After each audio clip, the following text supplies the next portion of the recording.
وعلى آله وأصحابه أجمعين. أما بعد فأعوذ بالله من الشيطان الرجيم. بسم الله الرحمن الرحيم. وإن كنت خافت من بعدها نشوزا أو إعراضا فلا جناح عليهما أن يصلحا بينهما صلحا والصلح خير وأحضرت الأنفس الشر وإن تحسنوا وتتقوا فإن الله كان بما تعملون خبيرا وإن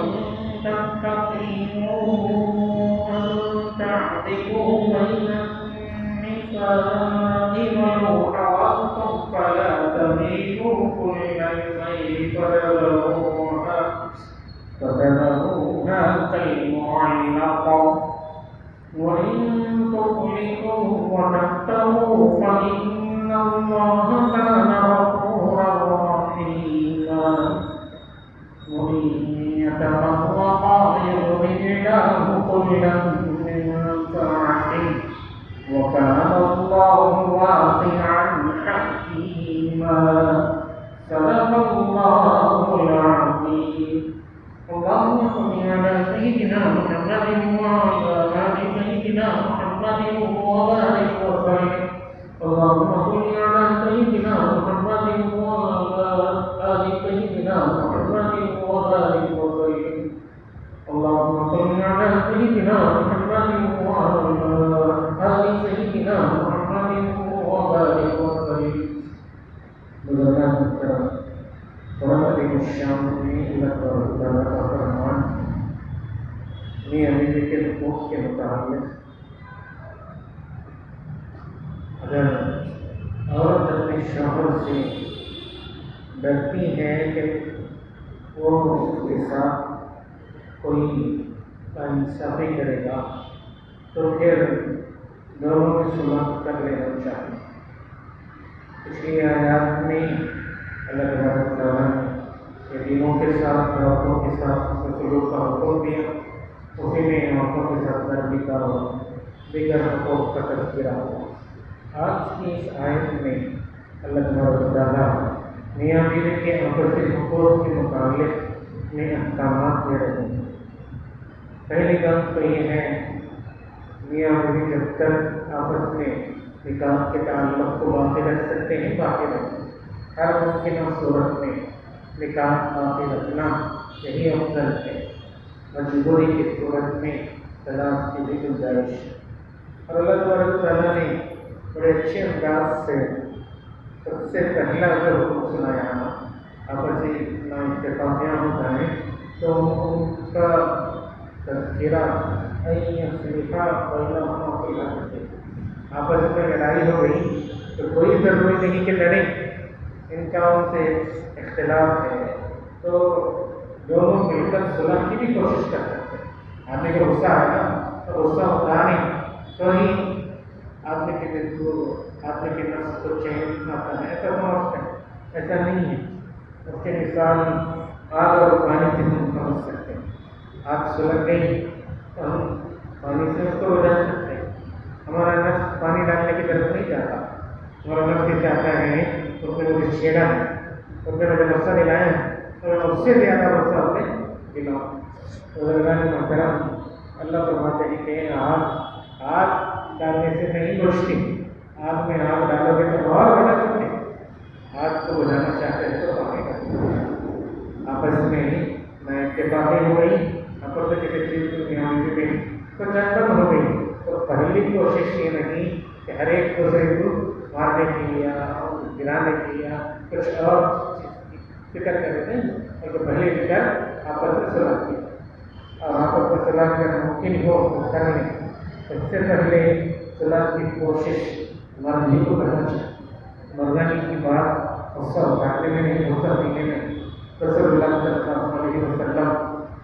حضرات صحابہ رضی اللہ عنہ سے پوچھتے ہیں، دیکھو تم نے ایک آدمی دوسرے آدمی کو برقرار پوچھتی ہے حضرت سے کیا سمجھتے ہیں؟ انہوں نے کہا کہ وہ اللہ کے رسول کو بڑا بہادر ہے، اپنے مکہ مقابل کو اپنے دشمن کو لڑائی میں تو اس نے شکست کے لیے اس کو ہرا دیا، بہت بڑا بہادر ہے۔ رسول اللہ صلی اللہ علیہ وسلم نے فرمایا کہ نہیں، وہ بہادر نہیں، بہادر ہوا ہے جسے غصہ آئے اور غصہ اتار سکتا ہے کہ وہ اپنے غصے کو پی جائے، اپنے غصے کو قابو بھی کر لے، یہ بہادر ہے۔ آپسی میں اتفاقیاں جو شروع ہوتی ہیں تو اس سے پہلے سے شوہر اگر دیندار ہے اور کو دینداری کا جذبہ نہیں تو پھر وہاں سے سارے مسائل کھڑے ہوتے ہیں۔ اسی لیے حکم ہے شادی میں اللہ کے نبی صلی اللہ علیہ وسلم رشتہ دیکھنے کے بارے میں حکم دیتے ہیں۔ عورت سے نکاح کیا جاتا ہے اس کے خاندان کو دیکھ کر، اس کے خوبصورتی کو دیکھ کر، اس کے دین کو دیکھ کر، اس کے مال کو دیکھ کر، ان چار باتوں میں سے تو اس کے دین کو دیکھ کر رشتہ طے کرو، یعنی دیندار عورت سے رشتہ جوڑو تو اس رشتے میں کامیابی زیادہ ہوگی۔ باقی جو تین چیزیں ہیں، اعلیٰ خاندان کی ہے یا خوبصورت ہے یا مال والی ہے، ان تین چیزوں میں جس چیز کو بھی بنیاد بنا کر رشتہ جوڑو گے تو اس میں کامیابی کی امید کرو گے۔ اب یہاں جو اپنی دینداری کے بنیاد پر رشتہ جوڑتا ہے اسے کامیابی ملتی ہے۔ دوسری چیزوں کی بنیاد پر اگر رشتہ جوڑا گیا تو پھر شروع سے ہی لوگوں کو پریشانی ہوتی ہے۔ بچے کے بارے میں بھی یہی بات ہے، آج رشتہ دیکھتے ہوئے لڑکے کی صرف کمائی دیکھی جاتی ہے۔ بچہ سافٹویئر انجینئر ہے، لاکھ 1.5 لاکھ کماتا ہے، بس اور کوئی چیز نہیں۔ بچہ بہت پڑھا لکھا ہے، بچہ بیکاری ہے، بچہ بہت مال والا ہے، وہ کر دیتے ہیں رشتہ، حالانکہ اس کے بارے میں کچھ تحقیقات کرتے ہیں، انکوائری کرتے ہیں نا تو بولنے والے بولتے ہیں بچہ بہت اچھا ہے، بہت اچھا ہے، یاد نہیں کرتا، تھوڑا دین کی کمی ہے، بولنے والے بولے تو بھی رشتے جوڑ جائے۔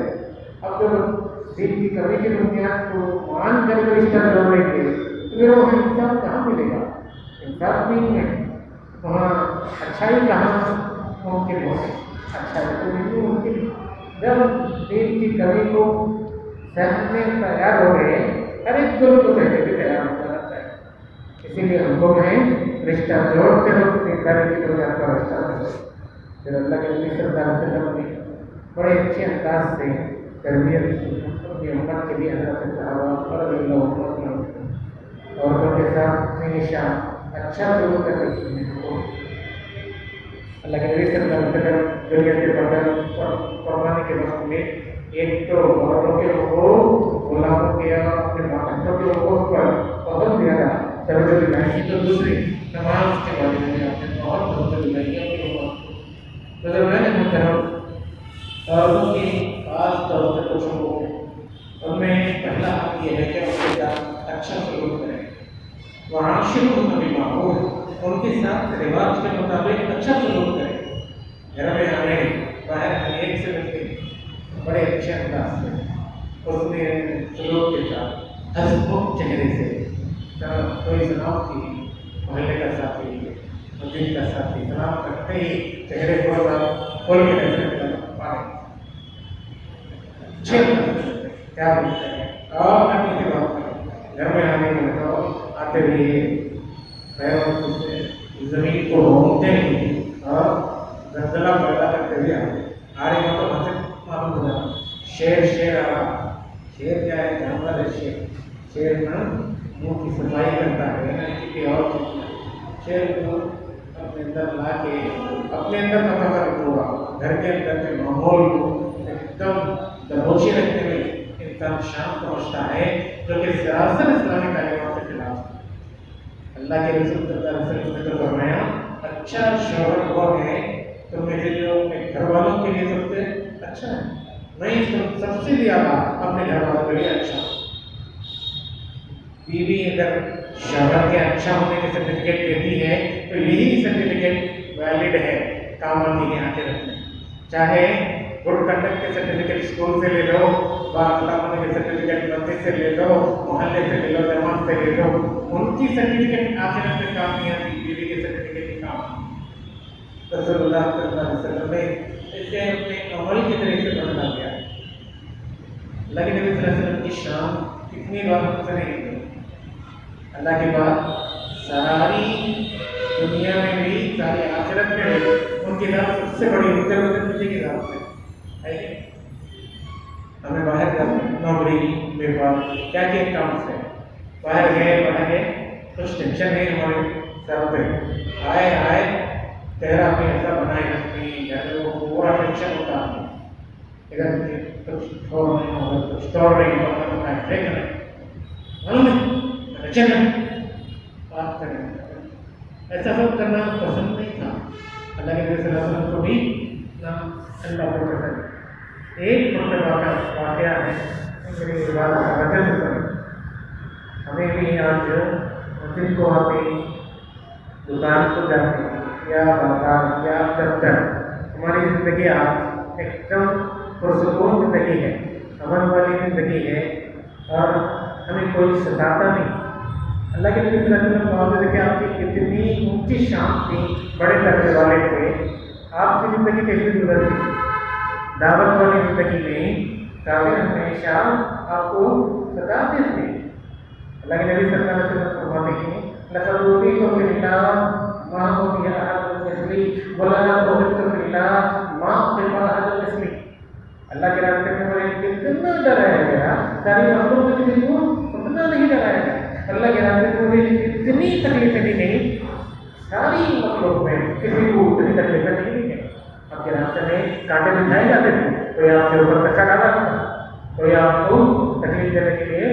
آپ کو جسمانی اذیت دیتے تھے رحمۃ اللہ کے آپ سبزے میں گئے تو کافروں نے آپ کے پیٹ پر اونٹ کی اوجڑی رکھ دی اوجڑی کیا ہے قربانی کے ٹائم کو بہت سارے لوگ دیکھتے ہیں اللہ کا اتنا موٹا باہر رکھے دیکھتے ہے نا اس کے پیٹ میں گیا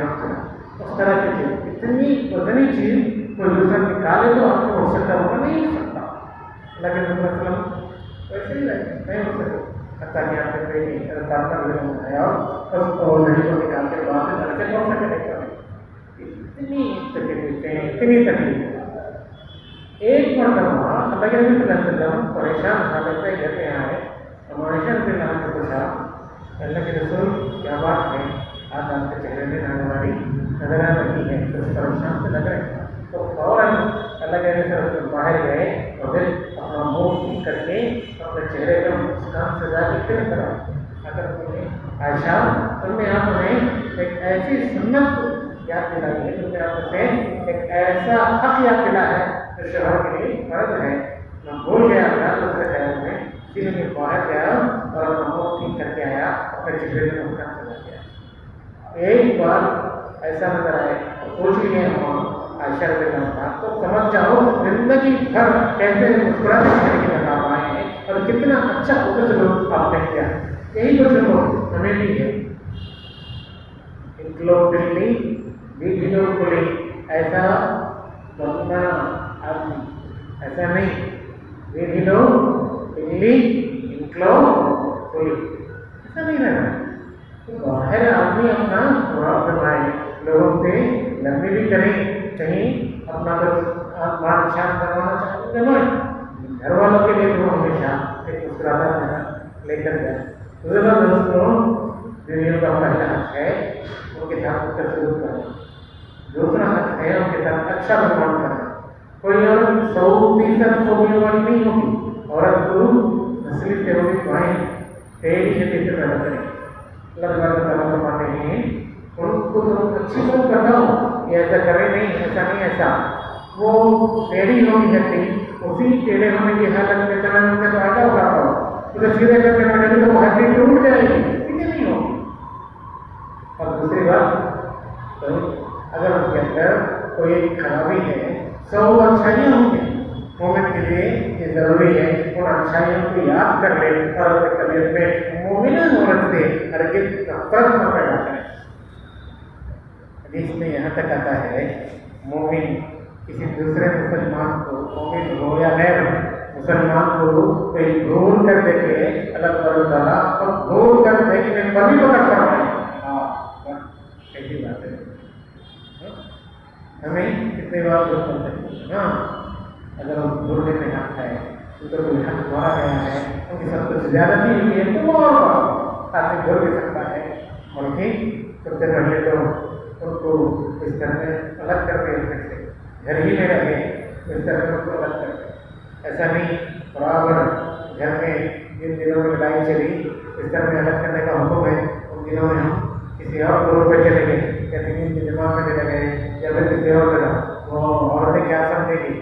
یہ کوئی ہمیں سزا نہیں دے رہے ہیں، بلکہ عادت ہے جو دعوت کے دنوں میں دور رہتے ہیں اس طرح سے دور رہے، ایسا سزا دینا ہی بستر میں دور رکھنے کی، گھر ہی میں نہیں رکھتے، دوسری بات کہ عورتوں کا سب ہے تو لڑکے کی مار مار یہ سب چیزیں صلح کی اصل چیز کو بتلاتے ہیں نا، سب سے اچھی چیز یہ ہے کہ تم ان سے محبت سے پیش آؤ، انہیں تحفہ دے کر، انہیں کچھ اچھی چیز دیکھ کر آپ ان کا دل جیت سکتے ہیں۔ ایک جانور بھی جب اسے ٹریننگ دی جاتی ہے نا، گھوڑا ہے یا کوئی اور چیز، اسے ٹریننگ کے بعد ایسا محسوس ہوتا ہے وہ گویا کہ کبھی وہ ہم سے بدکا ہی نہیں، حالانکہ پہلے بدک کرتا، پہلے وہ ہم سے عادت نہیں تو ہم سے دور بھاگتا تھا، کبھی ہمارے پاس قریب آتا ہے جانور میں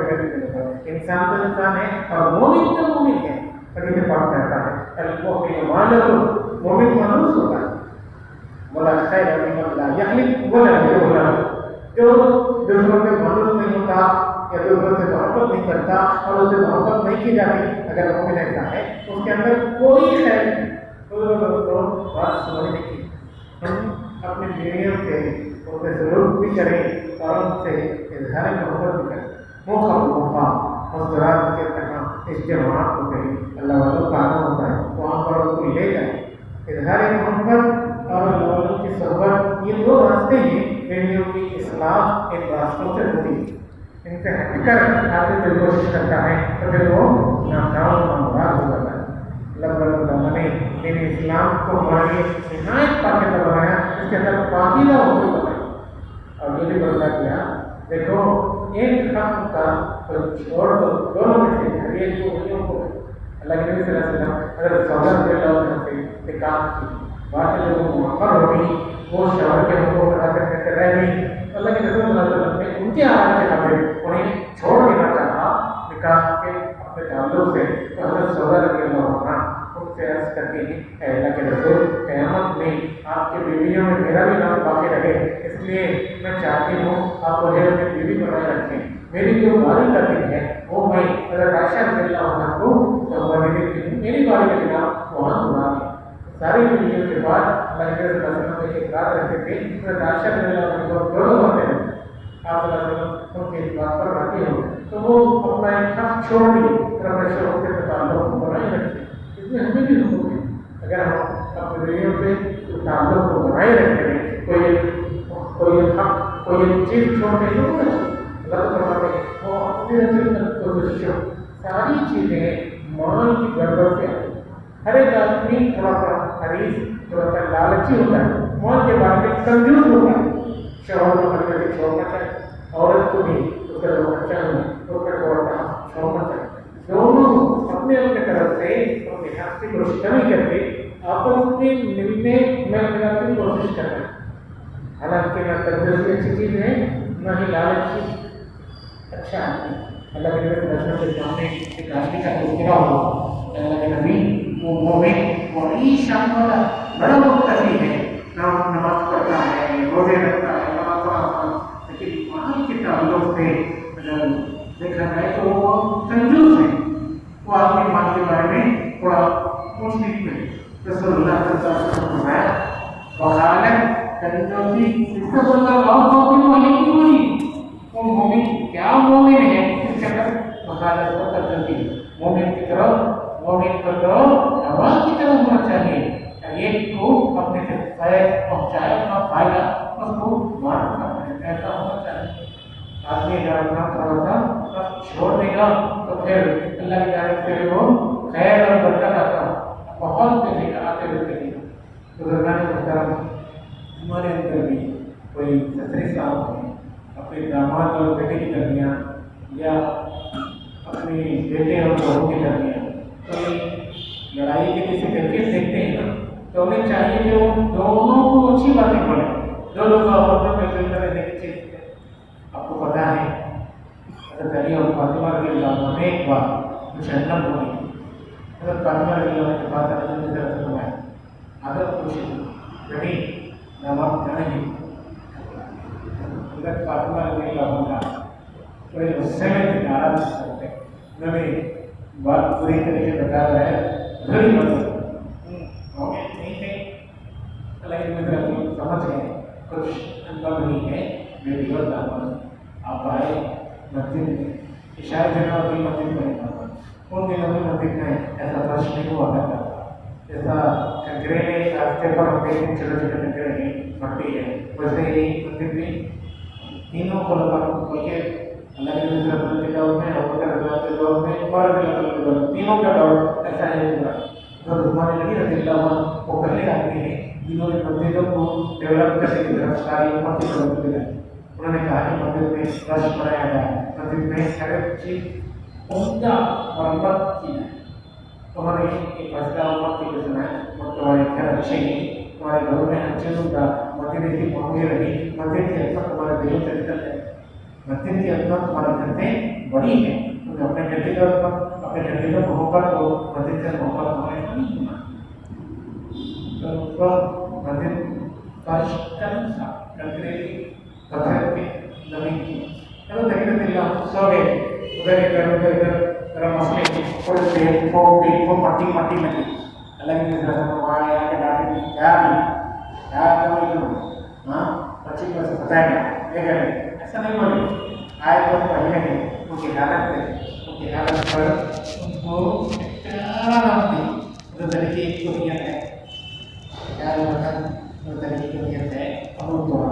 مٹی کے بعد آ کر پیار سے ان کے پیر کو ہلائے اور بولا یا ابا تراب یا ابا تراب ابھی اور مٹی کے بابا اٹھو کیا مٹی میں سوئیں پیار سے زندگی بھر بڑے بڑے لے کر اپنے اس لقب کا مجھے یہ اللہ کے نبی صلی اللہ علیہ وسلم کی جانب سے عطا ہوا ہے میرے لیے بہت محبوب ہے اس کا تذکرہ کرنا ہے تو یہ ہونا چاہیے کہ ہر سسرے کا ہر بچی اور بچے کے بابا کو اپنے گھر میں جو بچوں کی جوڑیاں ہیں ان کے اندر کی کچھ عمل دیکھ کر بھڑک جانا نہیں دونوں میں سے کسی ایک کی طرف جاری کر کے دوسروں کو ڈھانپنا دپٹنا ان کے لیے ایسا نہیں ان کے درمیان مساوات کو قائم کرے دونوں سے اوپر پیش آئے اور آپ ان کو ملانے کی کوشش کریں اور اگر کبھی ضرورت پڑ جائے تو اللہ کے نبی صلی اللہ علیہ وسلم طلاق کے احکام بھی ہمیں سکھائیں اللہ اس آیت کو فرمانا چاہتے ہیں دیکھو طلاق نہیں دینا اسے کہنا کا مسئلہ بنا کبھی موقع ہوتا ہے شوہر کی اور بیوی کی بن نہیں شوہر جو بیوی کی بن نہیں رہی مجبوری میں اگر طلاق دینا پڑے تو طلاق دے دو اللہ کے فضل کو تو دونوں دے دو اللہ دونوں سے بولو یہ دفعہ رکھا یہ بڑی مجبوری میں طلاق حلال چیزوں میں سب سے زیادہ موقوف اور ناپسندیدہ ہے اللہ اگر دونوں مجبوری میں اپنا حق نہیں ادا ہو سکے گا ادھر سے ان کو جو لینا ہے وہ نہیں ملے گا اس امید سے اس ڈر اور خدشے سے وہ اگر دور ہو جاتے ہیں اللہ فرماتے ہیں اللہ کے بعد دونوں کے ہر ایک کو میں سیٹلمنٹ کرواؤں گا شاید امپلائمنٹ کے اعتبار سے ہو فائنینشیل اسٹیٹس ہو یا سوشل لائف ہو کرنے کی بات نہیں اللہ کا مسئلہ ہو بنا ہو ضرورت پڑے تو نکل جاؤ میں تمہیں سنبھالنے والا تمہاری زندگی بنانے والا تمہاری ہر سیٹنگ کو فٹ کرنے والا انسان دیکھیں گا زندگی میں وہ کیا کچھ سیٹنگ کرتا ہے اور اس کی ہر سیٹنگ ناکام ہوتی ہے اللہ نے اس کے لیے جو سیٹنگ کا سسٹم بنایا ہے وہ اس کے لیے اتنا خیر اور اتنا بھلائی سے بھرا ہوا ہے وہ صرف اللہ کے اس نظام پر اللہ کے پوری زندگی اللہ کی شکر گزاری کرے گا ان آیات میں شوہر بیوی دونوں کو آپس میں صلح کرنے کی ترتیب ہے یہی ترتیب میاں بیوی کے حد تک نہیں ہر دو فریقوں کے بیچ میں دو بھائی دو جماعتیں جب بھی آپس میں ایک دوسرے سے لڑائی کا ماحول اختلاف کا ماحول دیکھ لیں تو اس وقت ان کو یہی حکم ہے صلح کرنا صلح ہر ممکن طریقے سے جب تک کہ وہ صلح حرام کو حلال یا حلال کو حرام کرنے والی نہ ہو تو اس وقت تک تم صلح کی کوشش کرو صلح میں اللہ تمہارے لیے خیر رکھتے ہیں برکت رکھتے ہیں